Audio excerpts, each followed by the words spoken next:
નમસ્કાર મિત્રો, VN Gujarati YouTube channel તમારું સ્વાગત છે। મિત્રો, અત્યારના સૌથી મોટા સમાચાર સામે આવી રહ્યા છે। જે મિત્રો અહીંયા વાત કરીએ તો વધુ આગાહી આપવામાં આવી છે। 5 જિલ્લામાં ભારે વરસાદને લઈ રેડ એલર્ટ જારી કરવામાં આવ્યું છે। આજે મિત્રો 5 જિલ્લામાં ભારે વરસાદની આગાહી છે। ત્યારે મિત્રો અહીંયા ગુજરાતમાં વેસ્ટર્ન ડિસ્ટર્બન્સ અને સાયક્લોન સર્ક્યુલેશન સક્રિય થતાં પ્રી મોન્સૂન સિસ્ટમ ઊભી થઈ છે। ત્યારે મિત્રો હવામાન વિભાગે આજે 1 થી 5 જિલ્લામાં મિત્રો અહીંયા ભારે વરસાદની આગાહી કરી છે।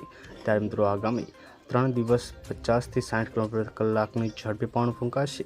તાપમાનમાં મિત્રો 3 થી 5 ડિગ્રીનો ઘટાડો નોંધાતા મિત્રો લોકોને કાળઝાળ ગરમીથી રાહત મળી છે। રાજ્યમાં આગામી 7 દિવસ સુધી મિત્રો વરસાદી માહોલ રહેવાની સંભાવના છે। તો મિત્રો અહીંયા વધુ વરસાદને લઈ એલર્ટ જારી કરવામાં આવ્યું છે। જેમ કે મિત્રો ભારે વરસાદને લઈ અહીંયા એલર્ટ આપ્યું છે। જેમાં મિત્રો આપણે વાત કરીએ તો ઘણા બધા જિલ્લામાં હજુ પણ ભારે વરસાદને લઈ રેડ એલર્ટ જારી કરવામાં આવ્યું છે। બધાએ સાવધાન રહેવાનું જણાવવામાં આવી રહ્યું છે।